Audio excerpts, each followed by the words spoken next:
आज एक गायत्री साधक मौनी बाबना जो मौनी बाबा छन् उन कहानी बतानो। आध्यात्मिक दृष्टि जब हम कोई साधक विश्लेषण करी जाए या उन बारे में सुननो तो अद्भुत विज्ञान बारे में पता चलो, उन साधना बारे में पता चलो और सत्य कथन सत्य छो या ये प्रमाण लीजिए उनर विश्लेषण करी जा। ए विंध्याचल की जो पर्वत छीन उमा माँ विंध्यवासिनी मंदिर निकट एक बाबा गुफा छिन। वो आसपास लोग उनका मौनी बाबा नामल जानने। उनार द्वि शिष्य छी और वो गायत्री महामंत्र जप और ध्यान प्रभावल उना जो व्यक्तित्व छे वो सूर्य तरह प्रखर तेज आलोकित रुचि और सिद्ध साधक छे।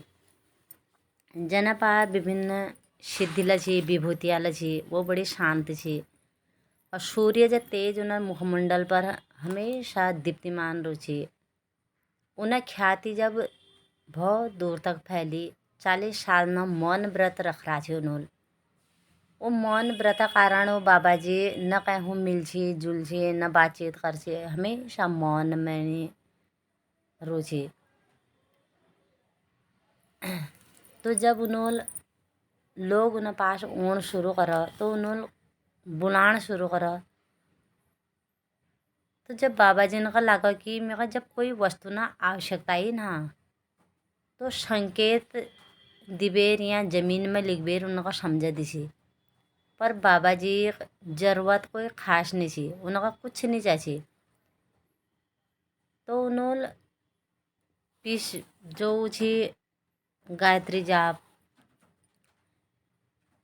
अब साधना में कष्ट चितौन बैठी। वो मौनी बाबा वो लोग ना कारण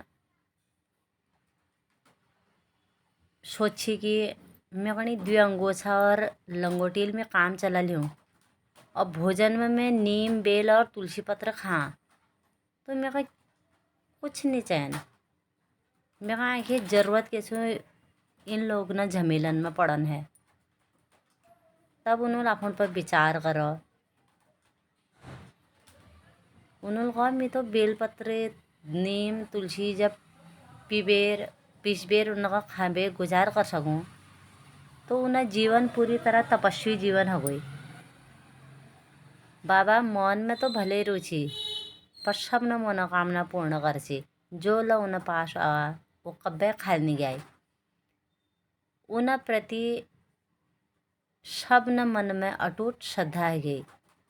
बाबा जी आशीर्वाद लाभल सब ये दूसर का बतून बैठी।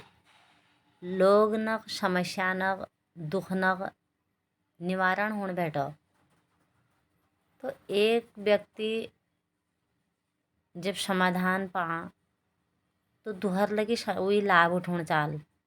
यह लीजिए बाबा जो गुफा थी वो में बहुत भीड़ लगी रहे पर उन्हें साधना में विघ्न पड़न बैठो। यह लीजिए बाबा जी ने अपने द्वि शिष्यन का सिद्धि प्राप्त कर बेर तलवाल गुफा में भेज दे कि मैं तपस्या में विघ्न नहीं पड़ल और लोग न निवारण तुम करो। अपन खुद ऊपर वाल गुफा में जबेर साधना करन बैठी तो मौनी बाबा शिष्य ला कोई साधारण नहीं थी। तो उन्होंने लोग न समस्या सुनो और उनका आशीर्वाद देबेर विदा करते रही। ज़्यादातर लोग सांसारिक इच्छा न पूर्ति करना लीजिए उची उन्हें उपयुक्त आशीर्वाद दिबेर संतोषजनक वापस लौट जाचे। मौनी बाबा जो राज्य में रुचि वहाँ राजले निसंता छे उनर कोई संतान नहीं छे पर वो स्वभावल बहुत दयालु और पराक्रमी राज्य छे। वो राज्य में सब सुख और प्रेम पूर्वक रुचि। राजा तरह महारानी ले बहुत दयालु छे, धार्मिक स्वभावक स्त्री छे। उन जीवन में अगर कोई दुख थे तो केवल एक कछी की संतान ना गए और संतान प्राप्ति करना ऊपर वो मोनी बाबा गुफा में जाना विचार करने लगी और बाबा जी ने बारे में पता करोड़ बैठी। जब मोनी बाबा गुफा बारे में उनका पता चला तो कदू व्रत उपवास करी उन्होंने आखिरकार निराश अबेर उन्होंने मोनी बाबा ने चमत्कार न बारे में जब कहानी सुनी तो द्विनल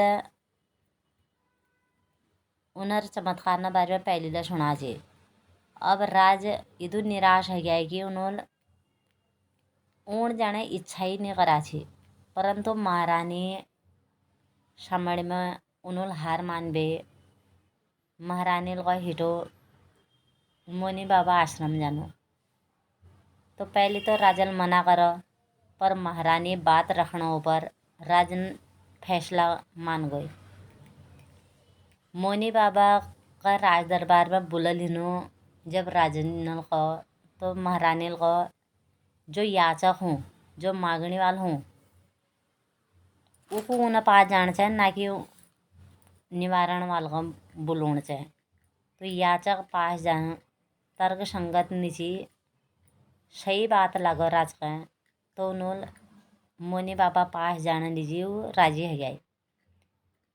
जब राजा सेना सजवण बैठी तो रानी को हम कोई युद्ध लड़ना ऊपर जगह जानिया हम आपको वैभव दिखाना हो जगह जानिया बल्कि हम एक याचक रूप में जानिया मांगने लीजिए जानिया।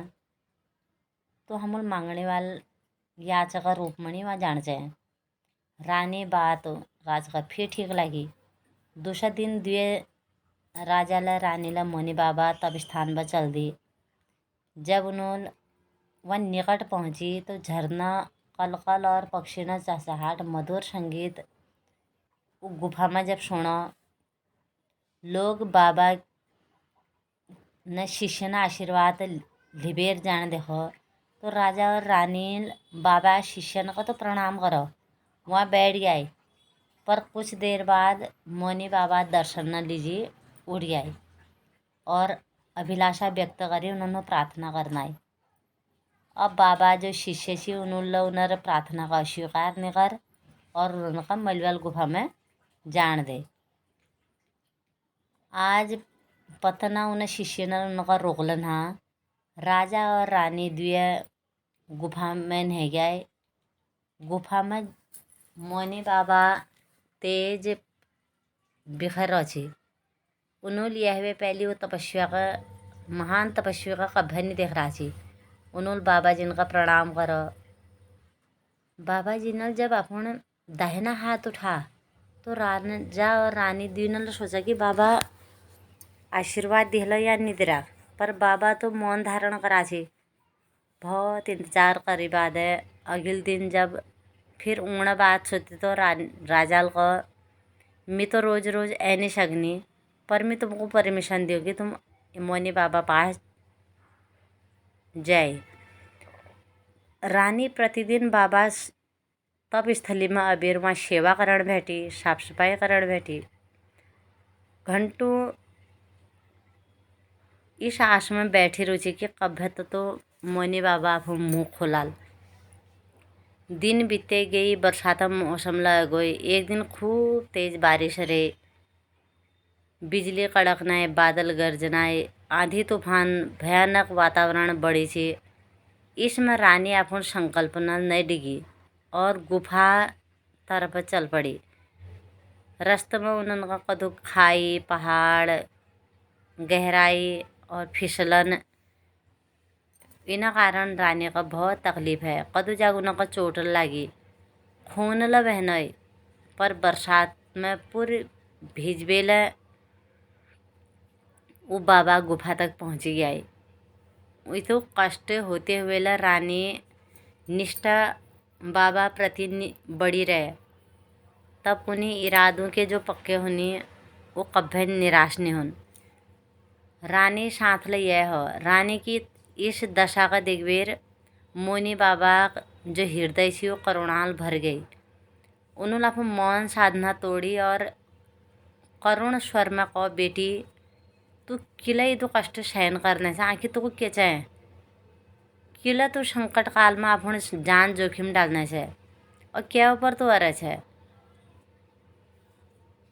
तो पहली तो रानी का विश्वास नहीं है कि मोनी बाबा बोल उठी, पर वह खुशील बाबा और दौड़ पड़ी और उन्हें चरणन में प्रणाम कर वे बोले, मैं अभागिन छू, निसंतान छू, मेरा संतान चाहे आपके जो दर पर कोई लो छ जब वो खुशी वापस जा वो प्रसन्नता को मुख पर देखिए वे चेहरा खिल जा, मेकला पुत्रवती होने का आशीर्वाद दीजिए। बाबा तो करुणा सागर छी, बोल दिया जा तुम्हें बठी पुत्र अवश्य प्राप्त होली। जब बाबाल वापस साधना में गए ना, देखो कि रानी और राजा भाग्य में तो औलाद है ना, निसंतान छनो। तो जब रानील यह बात राज को बता तो खुशील ठिकाना न रही और रानी गुफा जबेर जब बाबा का ध्यान आछा तो उन्होंने चिंता है कि उन्हर आशीर्वाद झूठा कशी है सको। वे क्षण उन्होंने निश्चय करा कि मैं स्वयं रानी कोखब जन्म लिहोन और उन्होंने समाधि लगाया और उन्होंने प्राण त्याग दे। 2 दिन जब रानी महारानी बाबा तपस्या स्थान पर पहुंची तो बाबा शरीर देखवे चकित रह गए और 2 शिष्य उन्हें अंतिम संस्कार तैयारी करना चाहिए। रानी दुखी हबे लौट आई। बाबा आशीर्वादल कुछ दिनों बाद महारानी गर्भवती है गई और राजमहल में चारों ओर खुशियाँ माहौल छा गए। महाराज नीरस जीवन में फिर मधुरता आ गई। तब रानील कुछ महीनों में एक सुंदर राजकुमार का जन्म दे, लेकिन बहुत समय तक उन्हें बोलन शुरू नहीं कर। वो जन्म बठी मौन है गया। वो केल नहीं बुला जी और उन्होंने राजाल अनेक वैधन का उन्हें उपचार करना लीजी भेजा। राजकुमार शरीर में कोई कमी नहीं थी, पर उन्हें गुंगल नहीं कही जा सकन। लेकिन फिर जब सब प्रयास निरर्थक हो गया तो राजाल घोषणा करो कि जो लय राजकुमार का बुलवा दयाल मैं को आधा राज्य दे दून। और राजकुमार नल सब विद्याएं सीख ले, सब कलाएं सीख ली। एक दिन राजकुमार मंत्री पुत्र दगे शिकार खेलू गया जब तो जंगल में उन्होंने हिरन देखो और उन्हर अहिंसा प्रिय थी, उनका हिंसा के खिलाफ थी।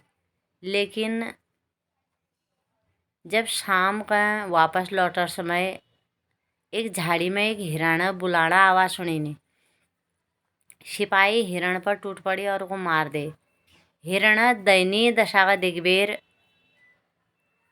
राजकुमार बुलाना, तू क्यों बोला? अगर आज तूने बुला छिया तो तू बच जाने। देख मिला बुलानी तो मेरे को दोबारा जन्म लेना पड़ो, तू बुलाने से तो तुको मृत्यु मुख में जान पड़ो। हाय रे भाग्य, बिना सोची समझे केला बुलाने का तो दुखमय है सकूँ।